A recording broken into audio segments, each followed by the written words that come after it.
হঠাৎ করে মঙ্গলবার দিন মা ফোন করে ডাকলো, বাবা ফোন করে ডাকলো, একটু বাড়িতে আয়, ভাই এসছে বাংলাদেশ থেকে। আমরা তো অবাক, কিচ্ছু জানতাম না, বিশ্বাস করো। বড়মশাই অফিস থেকে আসার পরেই কিন্তু ফটাফট করে বললো রেডি হও চলো, তন্ময় এসছে বলেই কিন্তু আমি রেডি হয়ে বাচ্চাদেরকে নিয়ে দেখো চলে গেলাম বাপের বাড়ি।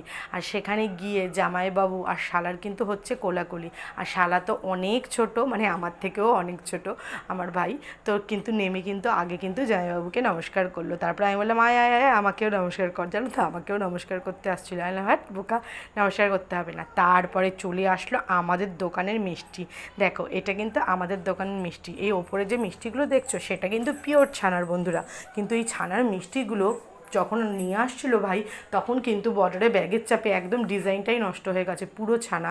তো ওর বাবাকে খাইয়ে বললাম যে দেখো এইগুলো বাচ্চা খাবে, কারণ বাচ্চাদের মোটামুটি বাসি জিনিসটা আমরা খাওয়াই না।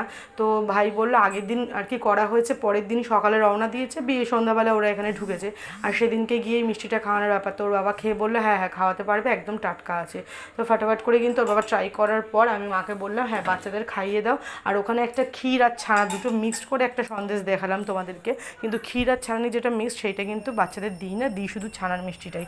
তারপরে কিন্তু ভাইকে নিয়ে ওর জামাইবাবু বেরিয়ে পড়লো, সঙ্গে আমাকেও নিয়ে গেল, বললো চল ভাই কী খাবি চল।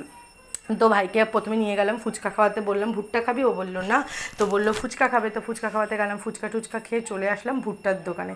ভুট্টার দোকানে কিন্তু দাঁড়িয়েছিলাম, আমার ভাই খাবে না আগেই বলে দিয়েছিল, কিন্তু ভুট্টা কিন্তু ভালো খাই হচ্ছে আমি আর আমার ছেলে মেয়ে। তো তার জন্যে কিন্তু তোমাদের দাদা ফাটাফাটি ভুট্টার দোকান দেখেই দাঁড়িয়ে পড়লো, বললো তন্ময়কে যে তন্ময় ভুট্টা খাবি, তন্ময় বলে না ও ভুট্টা প্রচুর খায়, ভুট্টা খেতে ইচ্ছা করছে না। কিন্তু ফুচকা কিন্তু ওদের ওখানকার আমাদের ফুচকা টোটালি আলাদা। আর আমি বাংলাদেশের ফুচকা খেয়েছি, আমার খুব একটা ভালো লাগে না, ওরা ভেতরে ঘুগনি দিয়ে করে, মানে ওদের সিস্টেম আর ইন্ডিয়ার ফুচকার সিস্টেম টোটালি আলাদা। তো ও এখানে এসে কিন্তু ও ফুচকাটা খুব খাচ্ছে।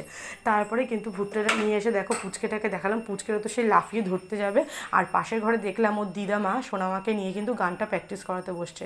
ফাটাফাট দুটো চলে আসলো, তারপরে দুটোকে বললাম দাঁড়া, হেভি গরম ভুট্টাটা। ফাটাফাট করে আমি একটু খেয়ে নিলাম।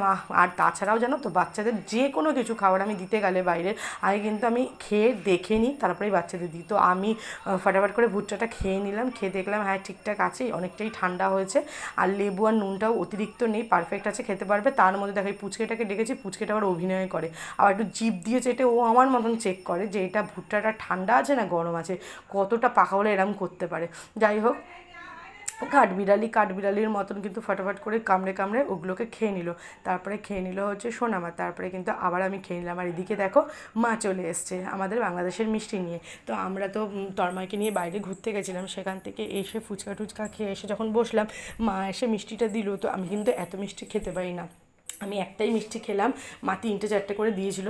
ওদিকে অপূর্ব খুব ভালো খায়, ও মিষ্টিটা খাচ্ছিল, আর আমি কিন্তু একটা মিষ্টি খেলাম আর পুচকাগুলোকে তার সঙ্গে ভুট্টা খাই, আমিও ভুট্টা খেয়ে নিলাম।